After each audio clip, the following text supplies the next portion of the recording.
Hello, everyone. It gives me great pleasure to introduce Group 4 Bioethics 475 Video Critique. Our group comprises of 8 members, namely Shania Bowe, Naomi Cartwright, Anicia Corley, Shamaya Kulma, Tyree Gomez, Sandira Kemp, Krayana Roll, and Shavana Vanderpool. The essay we choose for this assignment is Isn't Everyone Selfish? By Nathaniel Branden and can be found in Chapter 5 of Ayn Rand's book, The Virtue of Selfishness. This essay addresses two ethical systems with divergent outlooks on selfishness, egoism, and altruism. Our premise is to provide an unbiased stance on this topic and consider both viewpoints. Everyone is selfish and, in contrast, not selfish. Thank you.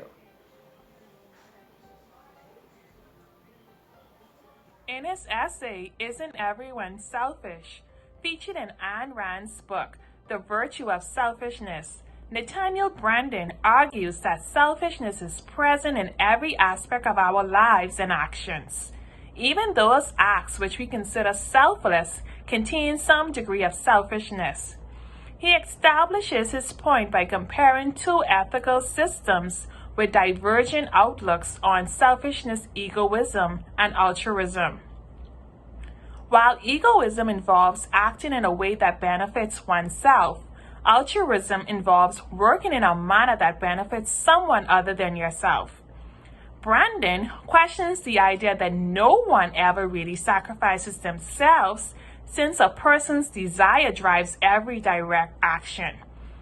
Flawed ideas, according to Branden, are the consequence of intellectual misunderstanding, and due to this, individuals misinterpret the words selfishness and egoism, as well as self-sacrifice and altruism.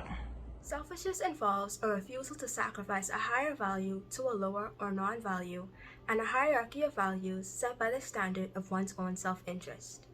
Branden argues that truly selfish persons choose their path through reason, and because of this rational behavior, others benefit from his actions despite the benefit not being the primary goal behind these actions.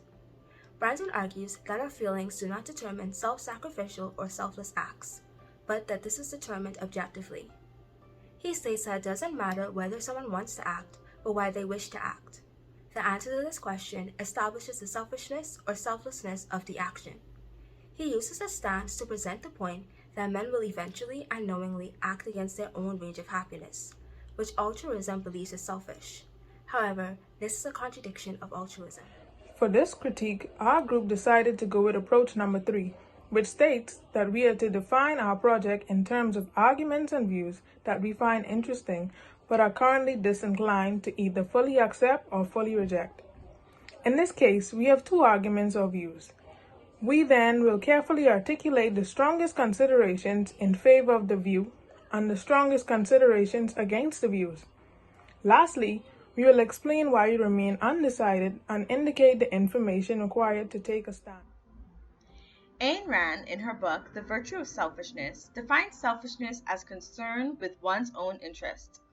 An interesting view to this argument is a reference made by Rand that a genuinely selfish man chooses his goals by the guidance of reason. And because the interests of rational men do not clash, other men may often benefit from his actions.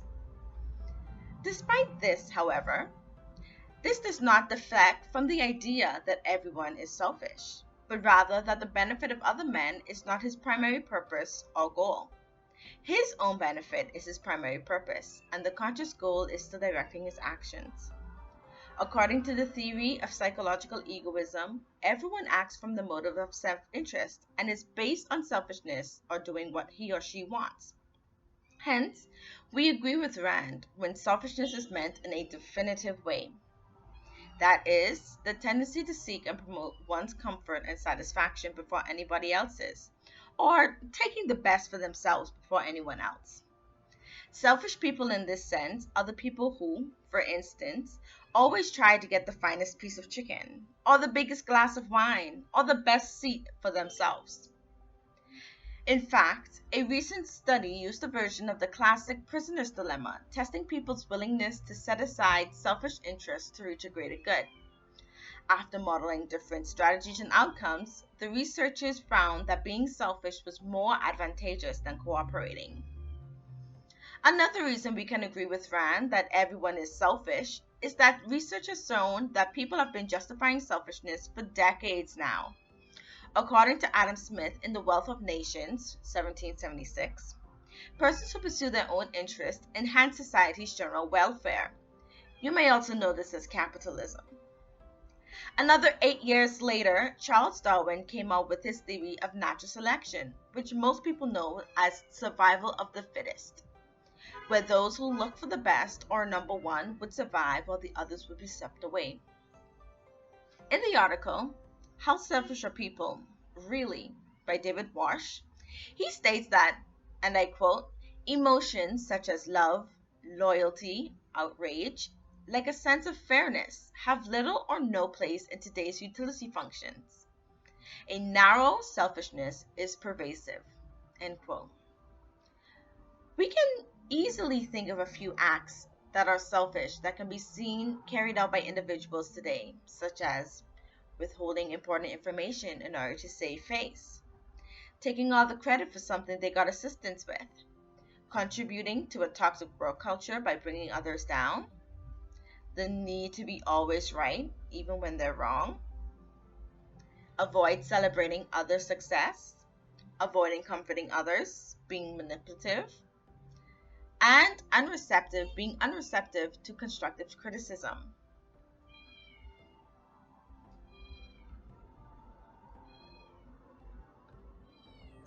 An interesting view raised by Rand against selfishness is the importance of not erasing the fundamental psychological truism that it is a fallacy to equate motivated behavior with selfish behavior.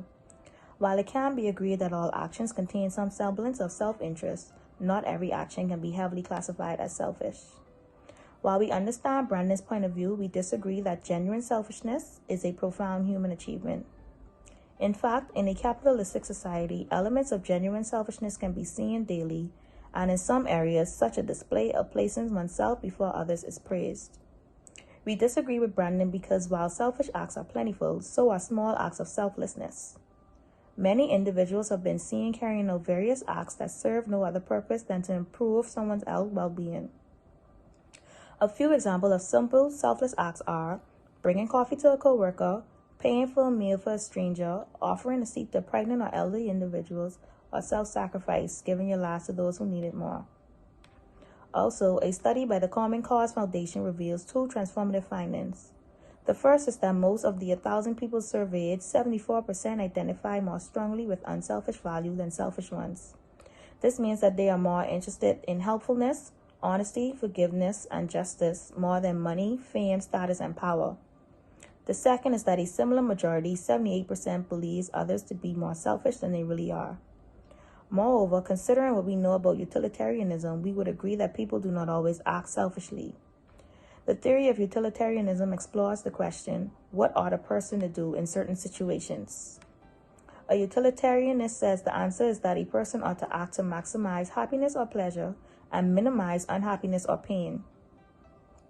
Altruist ethics disregards the long-range well-being of a person.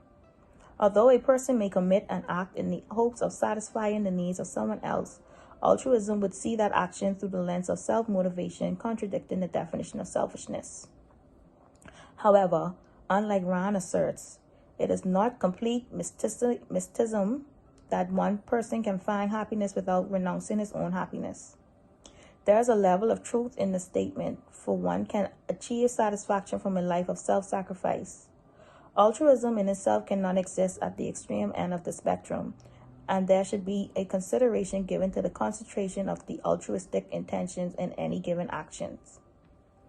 The existence alone of beneficence and non-maleficence gives weight to the arguments that everyone is not selfish. These two principles are key pillars of bioethics and prove that while people may do things in their self-interest, they want to place others' needs on the same level as ours or even higher. Medical practitioners, mainly doctors, quite literally take an oath of non-maleficence and dedicate their lives to serving others. If everyone were selfish, such principles would not exist, and doctors would simply heal patients as long as they benefit heavily from such. Brandon provides a series of salient points throughout his essay, but we cannot comprehensively endorse every fact brought forth.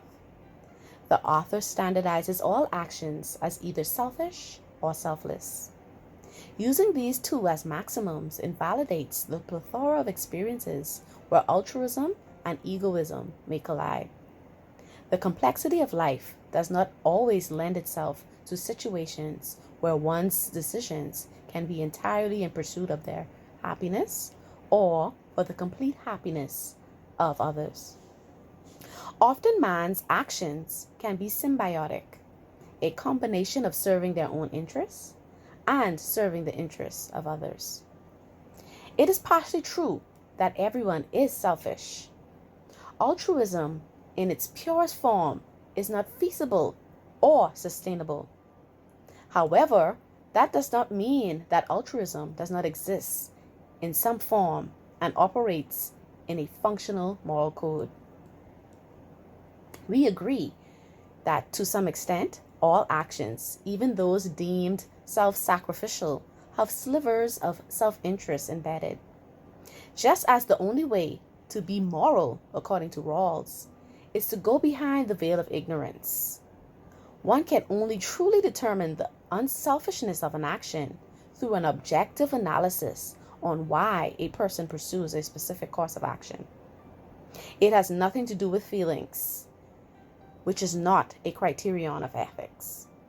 Selfishness is to be seen on a smaller scale, a series of consecutive actions pointing towards an ultimate goal of fulfilling self-interests at all costs, rather than a predominant guide to man's purpose in choosing activities.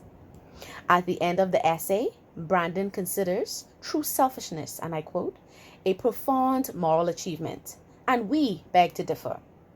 To devote oneself to a life of pursuing one's own interests is easy, especially considering the capitalistic society we live in. A frontier mentality is a commonplace in the Western world, where placing your own success above others is celebrated and praised among specific communities. Finally, we propose that instead, establishing a healthy, cohesive balance between advancing self-interests while advancing the wills of others be more so seen as a moral accomplishment. For it is much more challenging to work in the middle ground of egoism and altruism. Had Brandon provided more information and examples on his stance that selfishness is a profound achievement for individuals, it would be easier to decipher whether individuals would be considered more selfish or selfless. In ending, this essay has highlighted various ethical systems with views on selfishness such as egoism and altruism. In contrast to egoism, altruism entails working for the benefit of others rather than oneself. Isn't everyone selfish? Illustrates how selfishness creeps into every area of our lives. Even though we agreed with some of the assertions in this essay, we also disagreed with others. As individuals with personal experience, we disagree that selfishness is a profound achievement, as we have seen selfless acts in society. In addition, considering what we know about utilitarianism, we would agree that people do not always act selfishly. Rand could have provided more examples and information on how selfishness can be a profound achievement for individuals, making it easier to diagnose whether individuals are indeed more selfish than selfless. There is no denying that self-interest lurks in all actions, even those deemed self-sacrificing. However, this essay lacked the evidence and research needed for us to fully accept or reject the claims that people are selfish or not. Thank you for tuning into our video critique.